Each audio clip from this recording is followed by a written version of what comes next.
Before we get into today's show, let me tell you about HubSpot. If you're hustling in the trenches to build a business or bootstrapping one of your own, let's talk about an AI-powered tool that can lighten up your workload a bit. HubSpot's Campaign Assistant is a game changer for creating marketing campaigns at scale. It quickly turns your key selling points into a cohesive pitch, which helps you deliver knockout emails, ads, and landing pages in minutes. So let Campaign Assistant take care of the campaigns so you can get back to growing your business. Work smarter, not harder at HubSpot.com/campaign-assistant.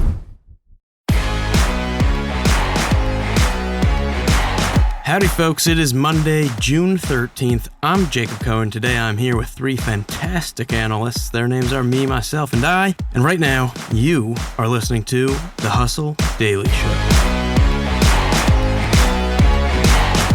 Today we're going to be doing something a little meta. There's a solid chance a bunch of you are listening to this via Spotify. And the company just hosted its first Investor Day since it went public in 2018. They are gunning for books, folks. So what is the strategy behind that? And why do you think they can easily grow to 10 times their current size? We are going to discuss it. But before we get to that, here are 7 things you should know in the world of business and tech heading into the week. Let's get crack-a-lackin'.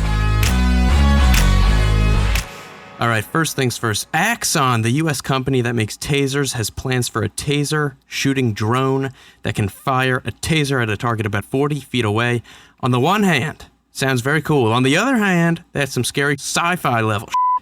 The company's AI ethics board apparently opposed the device, and when the drone's development continued, irregardless. 9 members resigned in protest, and now the project is on pause. Number 2, Domino's staffing shortage is apparently so bad the company had to halt U.S. orders and reduce store hours for the equivalent of 6 days in Q1. It also expects up to 3,000 stores to route deliveries through call centers by the end of 2022. I find that a little sad because I feel like those calls you use to order pizzas can be very special moments. But I don't know, maybe I'm alone in that regard. Number 3, good news for Europe's iPhone owners. By fall 2024, smartphones there will be required to use USB-C charging ports, so no more of Apple's absolutely unnecessary lightning cables.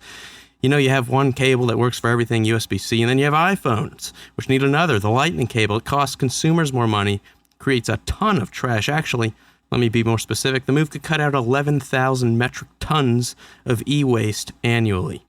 Number 4, Disney Plus has 137 million subscribers, but over 50 million of them use Disney Plus Hotstar, the service's Indian version, with local cricket rights being a major draw there. But Disney is now entering a gargantuan bidding war for those rights for 2023 to 2027 that could reach well over $4.2 billion, and losing those rights and subscribers would be a bad look. So we'll see what happens there.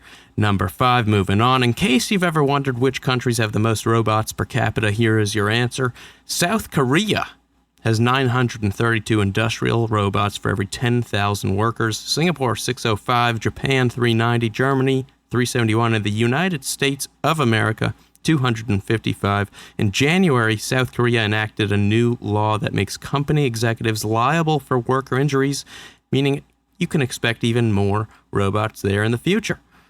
Number 6, a new study from Group M and ad measurement firm iSpot TV analyzed 20 million TVs. Found that some 17% of ads shown on TVs connected through a streaming device, including streaming boxes, dongles, sticks, and gaming consoles, continue playing while the TV is off. What's the deal with that? It means this year, between 1.5 billion and 1.9 billion worth of ads are expected to be shown to viewers who can't even see them. Lovely. Finally, number 7, yesterday, Netflix announced, surprising absolutely no one, that Squid Game is officially coming back for season 2, quoting the director saying, "It took 12 years to bring the first season of Squid Game to life, but it took 12 days for Squid Game to become the most popular Netflix series ever. Join us once more for a whole new round." All right, that is that. Let's keep it moving. Next up, Spotify, books, and the company's strategy for getting to $100 billion in annual revenue. All right, so 4 years ago, Spotify went public.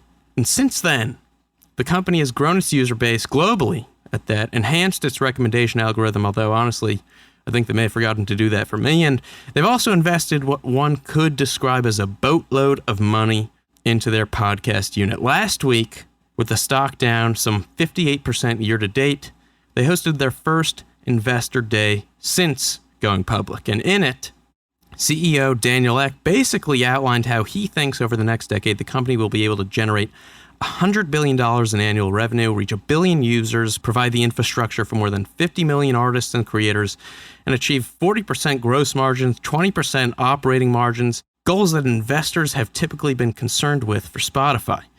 So, what has the company done since going public to move the needle towards those goals? What big swings does it have coming up, and what's the strategy behind them, and could this really all work?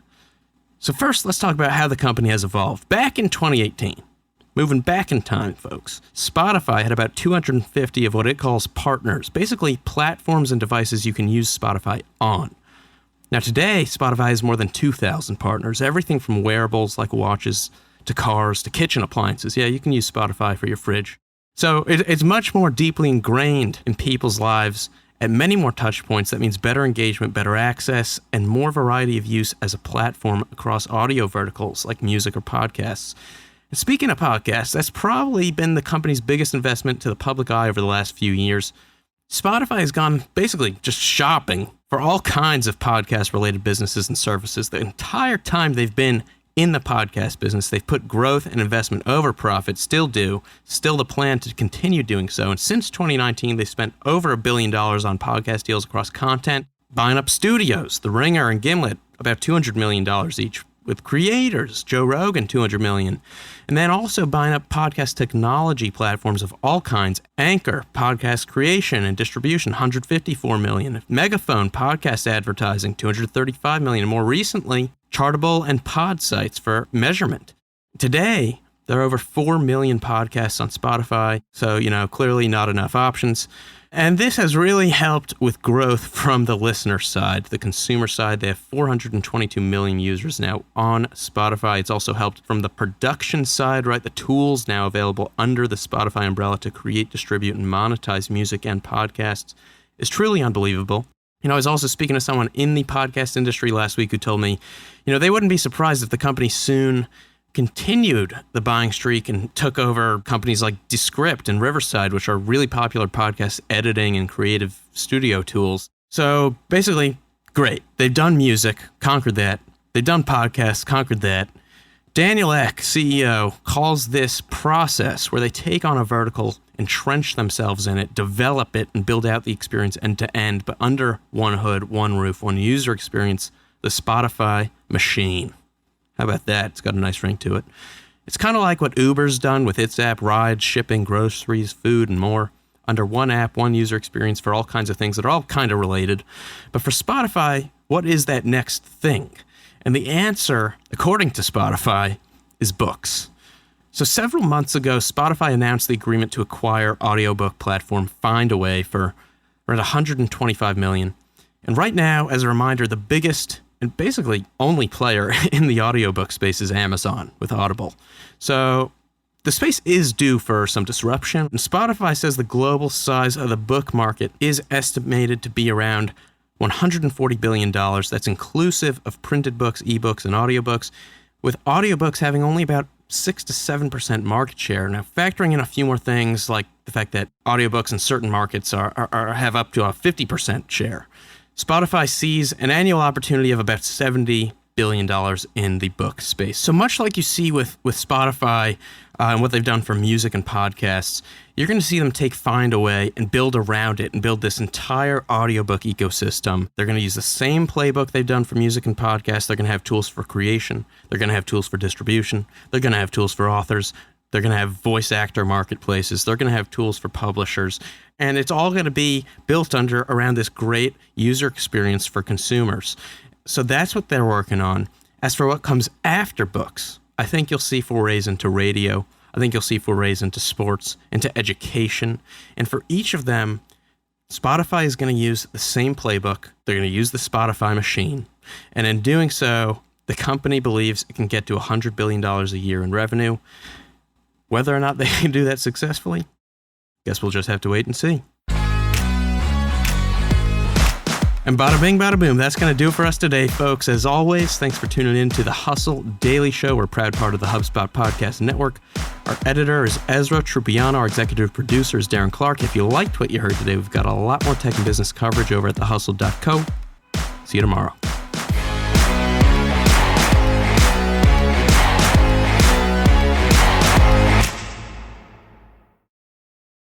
Hey guys, if you listen to the Hustle Daily Show on Google Podcasts, we want to let you know that the option will no longer be available pretty soon. Google is sunsetting its podcast app sometime in early 2024 in favor of YouTube Music, and we want to give you a heads up before it's too late, since that time's almost here. The Hustle Daily Show is available everywhere and anywhere that you listen to podcasts, like Apple Podcasts and Spotify. If you're using YouTube Music, we are there as well. If you're an Android fan, there are plenty of apps like Overcast, Pocket Casts, Player FM, and more. So just search for us wherever you decide to listen to your favorite podcasts.